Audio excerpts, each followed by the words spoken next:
Different gangsters go by different standards.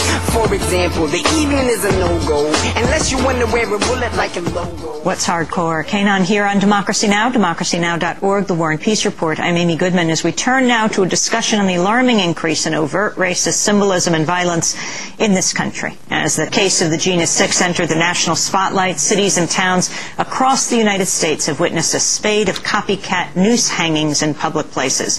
Diversity Inc. magazine reports at least 45 noose incidents since October 30th. We begin, however, with a story that's received less media attention than the noose incidents. This September, a 20-year-old African-American woman in West Virginia was kidnapped, raped, tortured, held captive for over a week by 6 white men and women.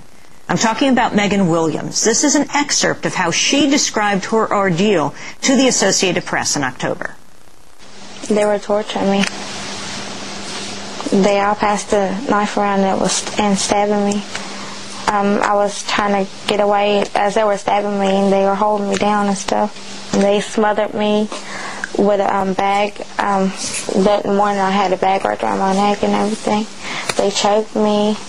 They made me eat dog poop, rat poop, and human. They made me drink their urine. And each time they braided some switches together and they beat me across the back. They tore my clothes off me and everything. And then they took me up to a lake. They said that was the place they're going to cut my throat and throw me in. I was never coming back to see my family again. They were just telling me that they were going to kill me. And, you know, they made me take a bath in a trash can. They wouldn't let me use the bathroom. I had to use the bathroom outside. I had to sleep outside. And they told me if they even remotely heard me once that they were going to go out there and kill me. They poured candle wax in my hair. They pulled my hair out when they were cutting it with scissors, and, you know, they're just scary. They had me tied up. I couldn't go anywhere. Like the time when they left, they were going to go get some beer and stuff, and when they came back, they said they were going to finish me off. And before they even got back, I had already got loose. I found a knife and cut myself loose. I heard the police coming up to the driveway. When I seen the police, I just, you know, I knew it was, you know, my chance to get out. You know, if I didn't, I was going to die anyway. And then that's when they see me coming out there, and they thought, they said I was going to lose my leg when they see the stabs. And I was scared. I didn't know what to do. I kept saying, I was thinking about my mom also wanting to come home. And every time I close my eyes, all I see is that knife when they kept stabbing me and stabbing me. It's just, you know, it's a nightmare.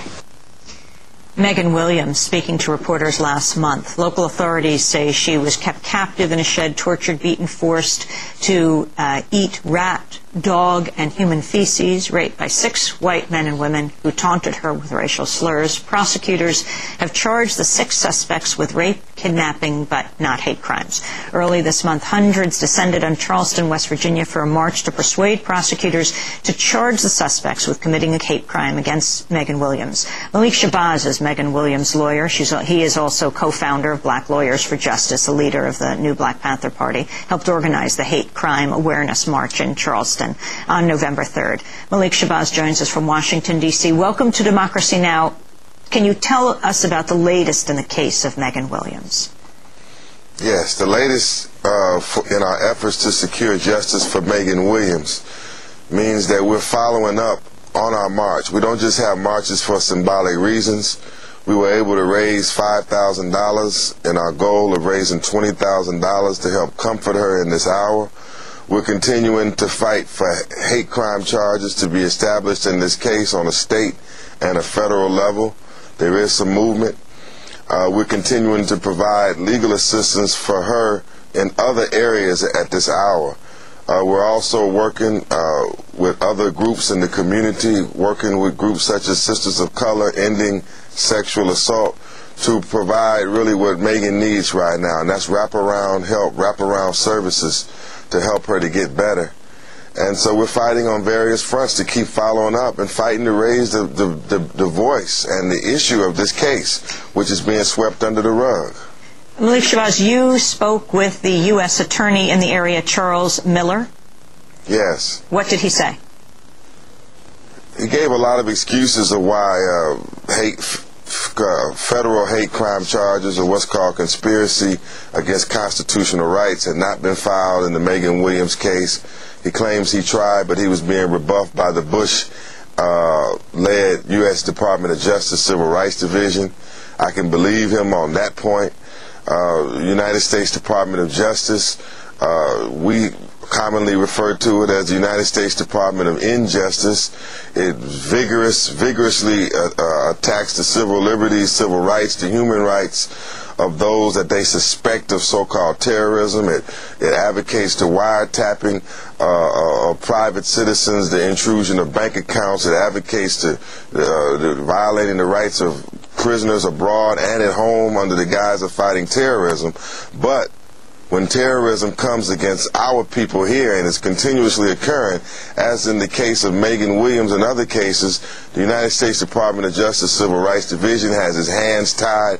They won't do anything, and they simply don't care. So yes, it's coming out of Washington. I lay the responsibility at the President of the United States, George Bush, and this politically motivated United States Department of Justice, which simply does not care about our people and our rights and our cause for justice. Luz Marquez is the Associate Director of the National Organization of Sisters of Color Ending Sexual Assault, also known as SCASA. She was at the march in Charleston, met with Megan Williams, also helped organize a national campaign to draw attention to both Megan Williams as well as other cases of assault against women of color. The campaign called Document the Silence. Luz Marquez joins us on the phone from Troy, New York. Welcome, Luz. Can you talk about this case and others you see are not getting the kind of attention they need? Sure. Good morning, Amy, and good morning, Brother Malik. Yes, there are several other cases that we are following, and I should tell you, sort of looking at a historical view of what happens to women of color when they're violated sexually or victims of domestic violence. In this country, there seems to be a discrepancy in the response by both law enforcement, media, as well as community support. And so the call-out that we did in West Virginia was successful in that folks are no longer afraid or think that talking about sexual assault is taboo, that we need to talk about it to put an end to it. But I do want to draw attention to Florida as well as New Jersey.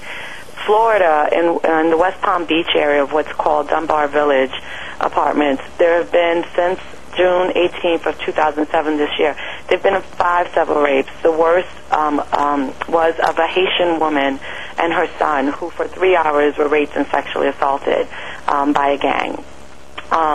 Since that case has happened, we've seen little to no media attention of the issue of rape and hate crimes, as well as failure to protect. I think with all of these cases, what we see is there's a failure to protect, whether it be from the housing authority or from law enforcement and what have you. Since the rape of this Haitian woman and her child, who I should say they received torture and just unbelievable assaults.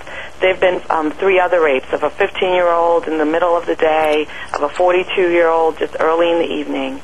And then in New Jersey, very much similar to the Jenna 6 case, there were 7 women of color, lesbians, who were walking in what they presumed to be a safe haven in the West Village of New York for LGBT community. They were stalked and sexually harassed by a stand-byer who proceeded to tell them exactly what he was going to do to them sexually, how he was going to do it.